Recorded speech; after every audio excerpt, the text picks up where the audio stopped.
Of everybody, today is a Jewish holiday, and it's not just a regular Jewish holiday. It's a Jewish holiday about which the Mishnah tells us that the Jewish people did not have such great Jewish holidays as great as the 15th day of Av, which is today's Jewish holiday, and as also the festival of Yom Kippur. Now, that's a very big statement because we're the people of the holidays, right? You know, you sign up for a job at Chabad, you're getting so many days off. It's crazy. It's like, every other week you got another Jewish holiday, right?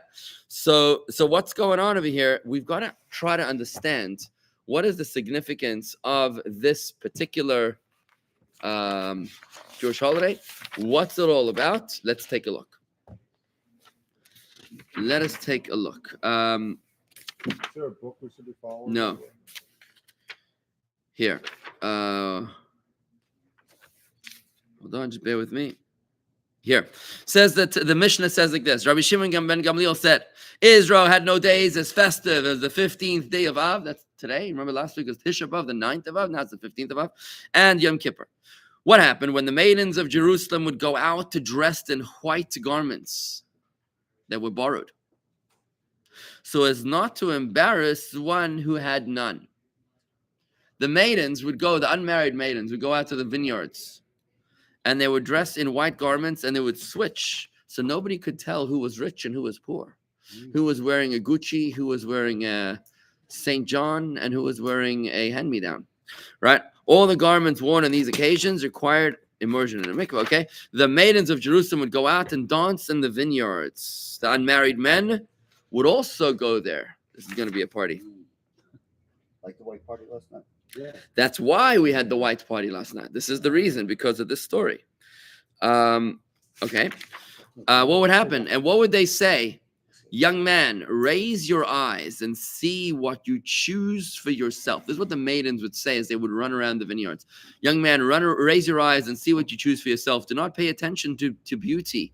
Pay attention to family. Sheker achein vehevel hayofi. Grace is false and beauty is vain. A woman who fears God, who respects God, she should be praised. And the next verse says, give her the fruits of her hands and let her be praised in the cities of her deeds. Okay, so that's what in other words, the Mishnah refers to three groups. There was actually three groups of maidens. The attractive maidens would say, young man, raise your eyes and see what you choose for yourself. The maidens of good family, which was of pedigree, but not necessarily attractive, they would say, do not pay attention to beauty, pay attention to family. And those who lacked both natural beauty as well as pedigree of noble family would cite the passage from Proverbs, grace is false, beauty is vain. A woman who respects God, she should be praised. That's the last line. That stresses the inner qualities of a woman. So this was a whole party going on in the 15th day of Av, right? I wish I had the other book over here, which I can't find. But what, pray tell, is this all about? Let me see if I can pull something up here. Here. So it's a mysterious day. There's no observances or customs for this day. Except that we don't say Tachnun, we don't say the confession of sins, so we have a bit of a shorter davening. And also it says like this, elsewhere in the Talmud. It says that on the 15th day of Av, the nights become longer and the days become shorter. The intensity of the sun begins to weaken on this date. And therefore, whoever adds in the study of Torah from this day onwards will have life added onto his life. You see, daytime was created. I was talking to my son about this morning. Daytime was created to work. Nighttime was created to study. So when the nights become longer, what does that mean? More time to study. Not more time to sleep, but more time to study. That's what it's for. The night was created. I forget the Aramaic word. The night wasn't created for nothing other than for Torah study. It's great to study Torah. We're doing Torah study now, which is in the daytime. Yeah, it is permissible. Of course, you can study Torah in the daytime. But when you're all alone, when you have nothing else to do, when you're on your own, what do you do in your free time? I'm just curious to know. You don't have to answer this question, please. In fact, don't answer this question. What do you do in your free time when you have nothing else to do? You don't need to work. You're already eaten. You don't need to take care of your personal needs. You've shopped. You've paid your bills. What do you do in your, let's call it, dead time? So most people, or many people, will just watch TV mindlessly. They'll like turn off their brains and just mindlessly watch television. Or they'll binge watch on Netflix for like 4 days until they realize that it's over, right? Until they realize that they can, yeah, whatever. But a Jew is supposed to, in his free time, study Torah. So when you have nighttime, when people aren't around and there's no parties going on, there's no activities and no social, what you're supposed to be doing is studying Torah. And it's interesting that the Talmud says that those that study Torah, that add in the study of Torah during this, when the nights are lengthened, they will have extra life added to their life. Let me just expand. Yeah, go. What's your question? I was told Rabbi Akiva. I know he was one of the famous rabbis, and he was I was told that he lost sight of his family because he was studying Torah too much. That's not true. Okay. He didn't lose sight of his family because he was studying Torah too much. He asked his wife's permission to go and study Torah for 12 years, and he did. When he came back after 12 years, she didn't recognize him as the great rabbi that was coming to town. And he overheard a woman saying to his wife, "What good is your husband? He's not even around to help you with the family." So she says, "My husband knows that I'm so proud of him that if he would ask me right now for another 12 years of Torah study, I would immediately grant it to him." So the rabbi turned around and went back for another 12 years. He comes back 24 years, after 24 years, with 24,000 students. And at this point, she does recognize him, and she kisses his feet.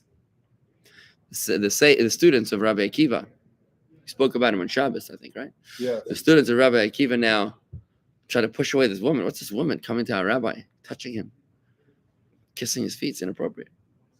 So he says to them, "Leave her be. Leave her alone. Because shaliva shalachem shalahu, everything which is mine and everything which is yours is really hers." Right? This is Rabbi Akiva. And I want to say this to you. It's nice to say, it's easy to say, to criticize those that study Torah that they're not spending time with their family, right? What about those that are watching Netflix? Are they spending time with their family? What about those that are going on business trips? What about those that are in the office, right? Until the kids are already in bed. So nothing personal to you, but it's not an excuse to say, "Oh, I can't study Torah because, it's like people say to me about the mechitza in the shul. They say, "Oh, we can't go to a shul which has a mechitza, which has a separation between the men and the women. We couldn't possibly do that."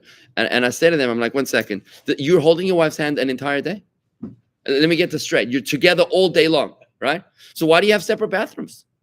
Well, you should have mixed bathrooms because why do we separate, right? You have the men's grow room and the women's grow room in the country club. Why do you have this? You should have the one grow room, right? Suddenly when it comes to shul, now they become all romantic, right? But with the other parts of their lives, now they're totally fine living their lives normal. When it comes to Torah study, oh my God, I couldn't possibly study Torah because it's going to take time away from my family. So what am I going to do now? Now I'm going to go binge watch on Netflix for 4 days and I won't see my kids, right? So you see what I'm saying? You understand the irony in this particular criticism. I'm not buying it. Okay, so we mentioned about the element of we spoke about the dancing of the maidens, right? Let's take a quick look at something else. No, not that. So let's go back into this. So what is? I want to share with you an insight into the 15th of Av. Why it's called such a great festival. What's so special about this festival, which apparently has no observances? Right? It's not like we're eating matzah. We're cleaning the house for 8 days. We're lighting candles. Maybe give me a hamantash. Nothing. Right? There's nothing to this festival. You know how we celebrate this festival? With the smashing of axes. The smashing of axes. That's how we celebrate the festival. It's called Yom Tevar Magol, the day we break the axes. I took my kids axe throwing the other night. Really? Yep, we had a good time.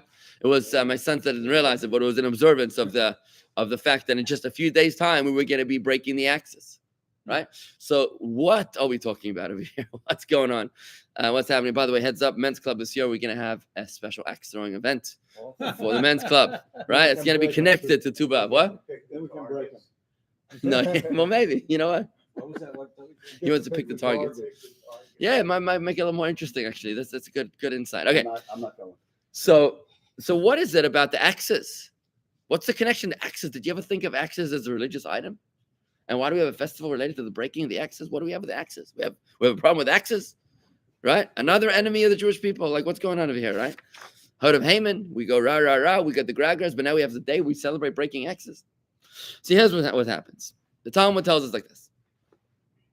The main reason why this is a festival is because the event that happened on this day is that from Pesach, from the month of Nisan until the 15th day of Av, which is the most intense heat of the year, is when the wood was driest, was most dry. So what they would do is that certain families would take it upon themselves to chop wood for the massive supply required for the holy temple, for the altar. When would they chop the wood? From the beginning of Nisan, the month of Pesach, all the way through until this day, the 15th day of Av. That was, of course, during the time when the temple was erected, and they needed a massive amount of wood. There was a supply chain, right? That was necessary, that was needed in order to supply. And they would donate this wood to the holy temple. Sorry about that.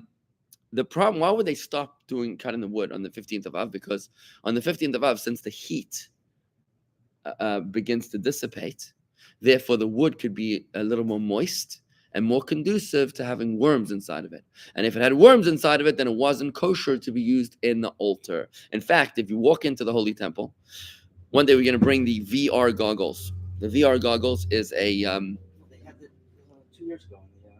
Actually, I want to bring them here. If anybody would like to sponsor, let me know. I want to bring the VR goggles where you can actually have a walk-in tour of the Holy Temple. You put it on, and you feel like you're inside of the Holy Temple. It's an amazing, amazing experience. Virtual reality goggles. When you go into the Holy Temple, you'll notice that when you walk in the main chamber, it's called the Courtyard of the Woman, Ezras Noshim. There was actually 4 quadrants on each corner, and there were rooms for different purposes. One of those quadrants was Lishkas Ha'etzim, was the department of the trees, because there they would inspect the wood that it had no worms inside. So once we hit the 15th day of Av, when it was more likely that the wood is moist and conducive to the living of worms inside of it, they would stop chopping the wood. Now, what's the big deal about the day they stopped chopping wood? That was the event of this day. Okay, so there's 2 events. There's the moon at its fullness, the full moon. We just spoke about that earlier because it's the 15th day of the month. But it's also, and that happens every month, right? But also it was the day that they stopped chopping the wood. That was unique to this day of the entire year. What's such a great joy about this day? I mean, understandably, they were preparing it for the altar. Okay, very nice. But that was a preparation for the altar. It wasn't like the altar itself. You want to celebrate the altar, celebrate the altar. Why do you have to celebrate the preparation for the altar? Now, what the Rebbe explains, I have to admit, I don't properly understand. I've never properly understood what I'm about to share with you. But that doesn't mean I can't share with you. Just because I don't understand it doesn't mean I can't share, right? I will understand it. Yeah, maybe it's the other. Maybe you can teach it to me. Maybe you can explain it to me. I'm going to tell you the way I understand what the Rebbe says, and we'll see if we can crack the code. I do want to say, though, by way of introduction, that I sense that this holiday is not meant to be understood. This is my hunch. That it wasn't meant for us to be understood. Look at this enigmatic quote. There were no such great holidays for the Jewish people as Yom Kippur, as the 15th of Av and Yom Kippur. Which comes first, by the way, is 15th of Av and Yom Kippur. Now, what's Yom Kippur? Yom Kippur, I understand why it's such a special holiday. What's Yom Kippur? Yom Kippur is the one day of intimacy with God. It's the holiest day of the year. Why? Because then God and the Jew are united as one to the point where they're in such deep romantic union that any indiscretion dissipates on its own. Think of the love, the romance that you experience when you lock when you lose yourself in the eyes of someone that you love. In that moment of emotional bonding, of emotional intimacy, what happens when you lock eyes and you melt hearts? Any indiscretion just withers away. It dissipates, it disappears. Why can't we have multiple Yom Kippurs? So that's what happens on Yom Kippur. We reach that degree of union. That's what's called the Day of Atonement. At one meant. We're becoming one with God. Remember, there's 5 parts to our soul: nefesh, ruach, neshama, chai, yechida. Biological, emotional, intellectual, transcendental, and essence. 5 parts to the soul. All year long, we pray 3 times a day. 3 times a day corresponding to the 3 lower parts of the soul. But only on Yontiv, we pray 4 times because we transcend, we reach the 4th level. On a day of Shabbos or Yontiv, we reach a higher level, we transcend, we hit the 4th part. But only once a year, we pray 5 times. Only once a year, we pray 5 times. Ne'ilah, it's the 5th prayer. Ne'ilah means locked. Locked. What does it mean locked? Because you're locked in, you're not being locked out. You're locked in with God alone, in private union, just like in a wedding. In a wedding, what happens after the chuppah? You lock the bride and the groom in a room alone, by themselves. They're locked in union and intimacy alone. That's what happens on Yom Kippur. You're locked alone with the essence of your soul.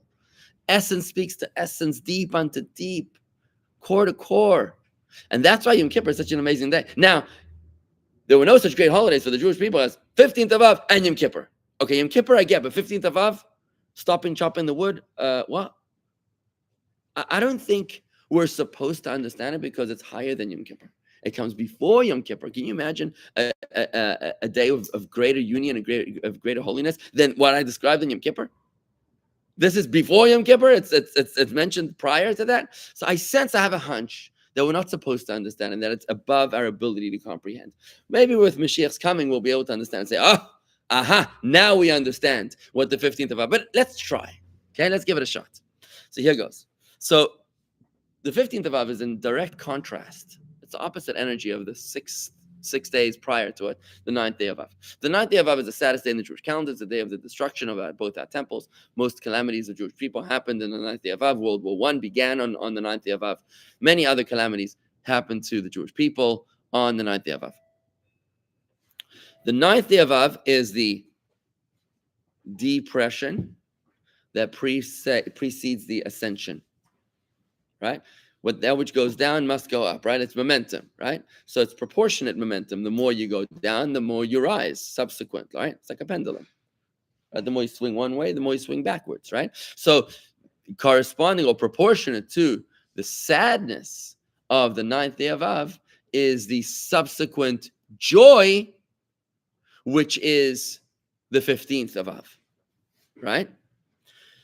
Okay, so that gives us a bit of a clue that it's a pendulum corresponding to the saddest day of the year. This would therefore represent the most joyous day of the year. But now both these days are connected to the Holy Temple.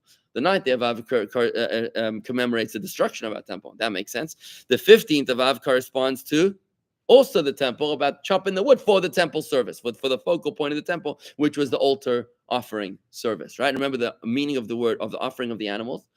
The word in Hebrew is korbanot, which are often mistranslated as sacrifices, right? Bringing in a daily a sheep or the ox or the goat, all the animal sacrifices. They weren't sacrifices. It's what a horrible translation, what a bastardization of the word korbanot. The word korbanot means karov, closeness. And yet some genius decided to translate this brilliant idea as sacrifices. Sacrifice. You know what sacrifices means? A waste. It's like imagine if I explain to somebody what marriage is. Okay, so marriage is when you love someone and you waste $10,000 on giving them something to wear in their finger. I mean, words are important, right? Words matter. Waste. You waste $10,000 to give them something to wear in their finger. I mean, that's pretty insulting. Imagine you say to your wife, "I love you so much. I've decided to waste $10,000 on you." I mean, not a very good idea, right? I've decided to sacrifice something for you. Hello, this is closeness. The purpose of a gift is to bring us close together. A gift is an act of love. It's not an act of waste. It's not an act of, I'm going to flush this down the toilet for you. You know, like, that's not what we're doing, right? So whichever genius decided to translate the word korbanot as sacrifices was bastardizing the term, because really it means closeness. The purpose of the animal offerings is to say, God, I love you so much, I want to do something for you. Not that I'm going to break something for you, right? So this is the focal point of the temple service, is to serve God, to become close to God, to have a meaningful relationship with God. You know, how do you have a connection with someone? What makes you connect? When they do something for you, or you do something for them. That's how you connect. Otherwise, you're just two ships at sea that are kind of like, you know, sort of waving and passing. But when you do something, or somebody does something for you, then you're connected.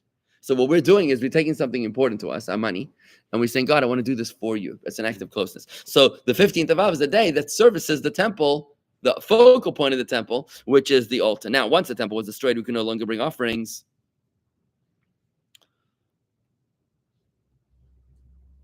Okay, so obviously this applied only in temple times. What caused the destruction of our temple? Anybody remember? Oh, baseless hatred.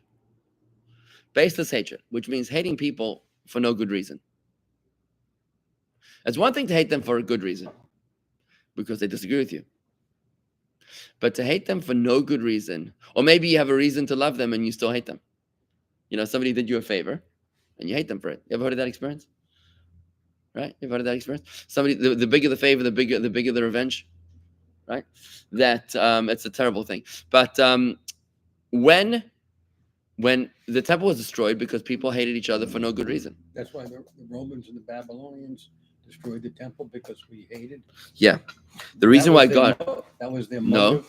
The reason, actually, if you read the book of Jeremiah, who prophesies the destruction of our temple, he said, if you don't mend your ways, then I, God, will allow the Babylonians. God names the nemesis. He says, Nebuchadnezzar, king of Babylon, will come from the north, and he will conquer, and I will allow the city to be destroyed. This is the Jeremiah prophecy. And as he tells them, this is the reason why the temple is going to be destroyed. And he says, my servant Nebuchadnezzar, king of Babylon, right? So I don't think Nebuchadnezzar himself thought that he was doing it because of that reason, but Jeremiah called it. He said, look, this is what's going to happen if you don't mend your ways, right? So yes, this is a very, very important idea to understand. So the temple was destroyed, the Talmud tells us, because of baseless hatred. By the way, nothing new over here. Do you think Hamas attacked us because of baseless hatred in Israel?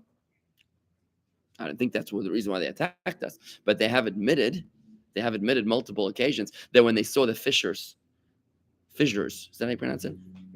Fissures in Israeli society last year, when they saw how divided Israeli society was, that they felt was the opening for them to there was a vulnerability there of our people, right? And there was actually a terrorist. There was a hostage who was released recently. Not released. She was freed. And she tells a story of how she was one day called by her captor, called her over to the television, and he showed her that there was a rally in Israel, a hostage square in Tel Aviv, where they were rallying for the hostages. And she saw thousands of people, and they're holding up signs of pictures of the kidnapped, and they remember us. And she said, she felt very encouraged. So he said to her that when the Jews stand united, they're very, very strong. It's interesting. She said those words. He said those words. Anyways, back to here. So the temple was destroyed because of baseless hatred. What will cause the construction of the temple? The opposite, baseless love, which means loving somebody for no good reason. Somebody that does not deserve your love. There's no reason in the world for you to love them, but you love them anyways. What is the act of the chopping of the wood? These families that chop the wood, who were they chopping the wood for? For whoever needed to bring daily offerings. They were donating the wood to the temple in Jerusalem so that whoever needed to offer offerings would be able to offer those offerings. And amongst those offerings were people that were sinners. They would bring sin offerings, right? People that weren't exactly worthy of any particular recognition, right, or honor. Yet they were providing baseless love to those people. right? To all people. They didn't care who. They were providing an act of service to the entirety of the Jewish people, regardless of who they were or why they were there. So here, this is, by the way, now the reason why they would break the axes on that day. So why was it called Yom Tevar Malgol, the day of breaking the axes? Why would they break the axes? Because of course they couldn't use them anymore because they wouldn't let it chop wood. But the question is, why do you need to break the axes? You could just store them for next year. Like you have to break an axe.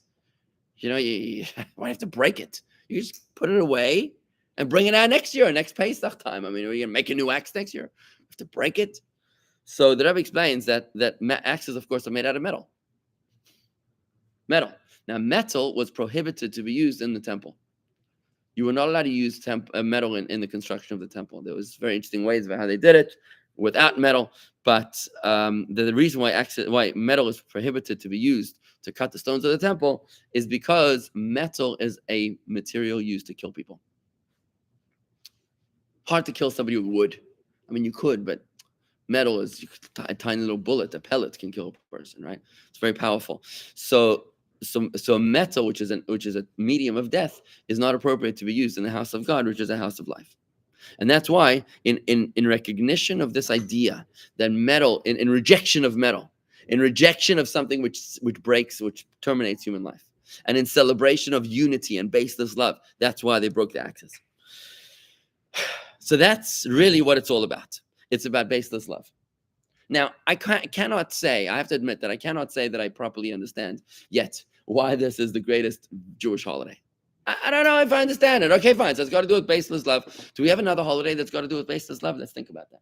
Is there a Jewish holiday that's related to baseless love? I don't think so. Is there? Maybe that's the answer.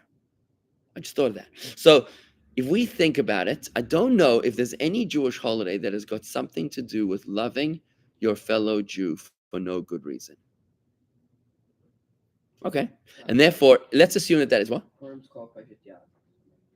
So on Purim, one of the mitzvahs of Purim is to give charity to the poor, and you're supposed to give charity to anyone who asks. That's a very good point, Shalom, regardless of who they are. So maybe there's an element there. Oh, by the way, you know what's interesting about Purim, Shalom? It's very interesting about that you bring that up. About Purim, we say that when Mashiach will come, all the Jewish holidays will be canceled, except for Purim. And all the books of the Torah will no longer be studied except for the book of Esther, which tells you that there's something special about this holiday, right? I want to posit, I'm going to forward a motion that potentially the reason, this is starting to make a lot of sense to me right now. Potentially the reason why this is the greatest Yontif is whereas Yom Kippur celebrates the union of God with me. And who is forgiven on Yom Kippur? Only the Jew that observes Yom Kippur. So only the Jew that shows up, that observes Yom Kippur. But if you don't observe Yom Kippur, you're not forgiven your sins. So only if you show. They're only between man and God, not man and man. Oh, and only between man and God, not man and man. Now, I'm going to propose forward a motion that the 15th of Av is even for the Jews that didn't show up. Because Yom Kippur is about me and God. But the 15th of Av is about me and my fellow Jew. What's more important to a parent? The child's relationship with the parent or the children's relationship with each other? The children's relationship with each other. So God cherishes more than he cherishes our relationship with him. He cherishes our relationship with each other. And perhaps that's what this Yontif is all about. It's a celebration of our baseless love for each other. It's a celebration of doing things for our fellow sinners that don't deserve our kindness. Let him go find his own wood.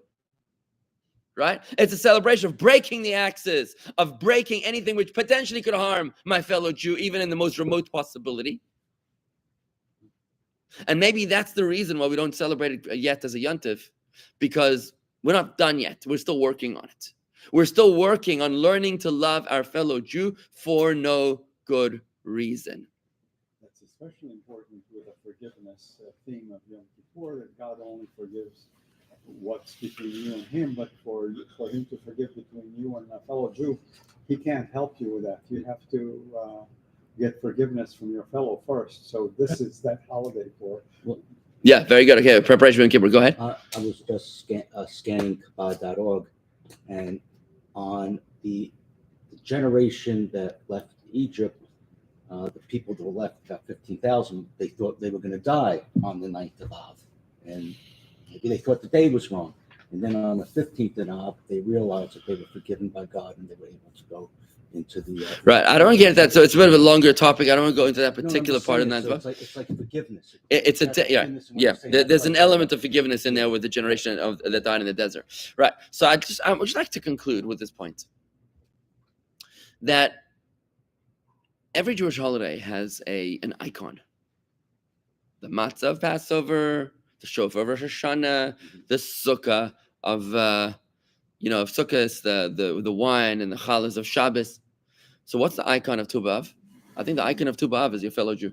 The icon of Tu B'Av is your fellow Jew. Go out and do something nice to your fellow Jew. Chop some wood for somebody that doesn't deserve it. Remove a stumbling block. Remove a potential danger from someone that doesn't even know yet that they could be hurt by it.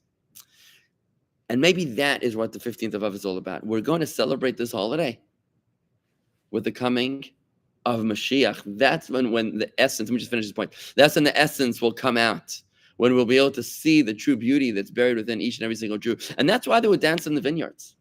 Because how would they dance in the vineyards? Think about this. It was a day of marriage. It was a day of love, day of romance. They would go out into the fields, and this is how they solved the dating crisis, right?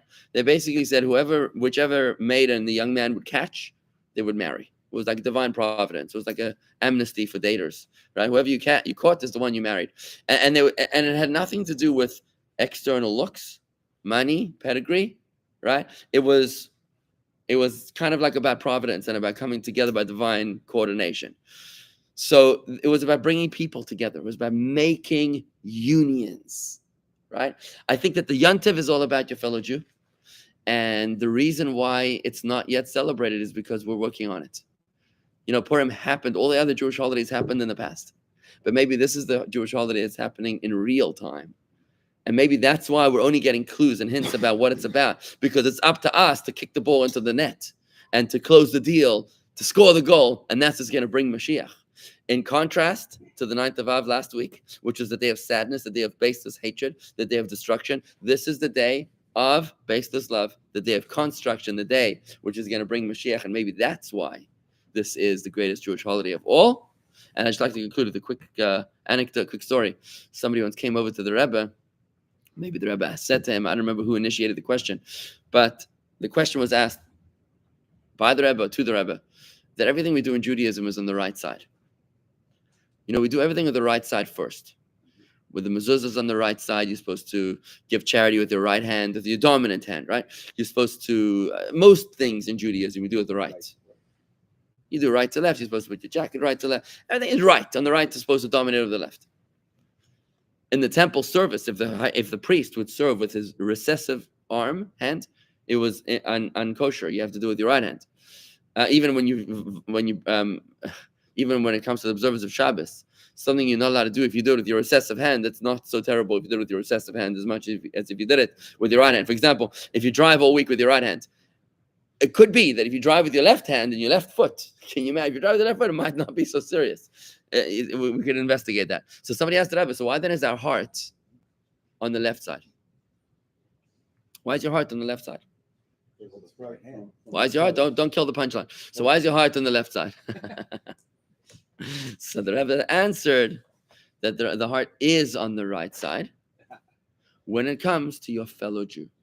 When you're facing your fellow Jew, his heart is on your right, and your heart is on his right, that's what a heart is about. A heart is not a selfish item. A heart is an act of love. A heart is a connector. And therefore, when it comes to love, the placement of the heart reminds us that we must be connecting with another. You have to be facing another human being. May we all experience the fulfillment of the 15th of Av as the grandest Jewish festival of all. May we experience miracles and wonders, the coming of the Mashiach, the end of all war, the end of all hate, the end of all jealousy and insanity, the end of anti-Semitism, the rise of a new era, the dawn of higher consciousness, when the awareness of Hashem will fill the entire earth, as the waters cover the ocean bed. May that happen through our actions with baseless love of one more fellow Jew. Reach out to someone that doesn't deserve your love. Somebody texted me this morning, actually. I thought it was very nice. He texted me this morning and he says, hey, we haven't spoken. I wanted to say good morning. It's been a while since we've connected. Hope you're doing great. And I was wondering, why did that come in this morning? Maybe he didn't observe of Tov B'Av because we haven't spoken in a while and he's just reaching out. And I felt good. I was like, oh, you remember me. That's nice. Maybe that's something we should do. Reach out just with an act of genuine concern, interest of a fellow Jew. Maybe today make a resolution to reach out to someone you haven't spoken to in a while and say, hey, I miss you. Let's get together. Over and out, everybody. Thank you very much. Have a good day. Chag Sameach. Rabbi, Make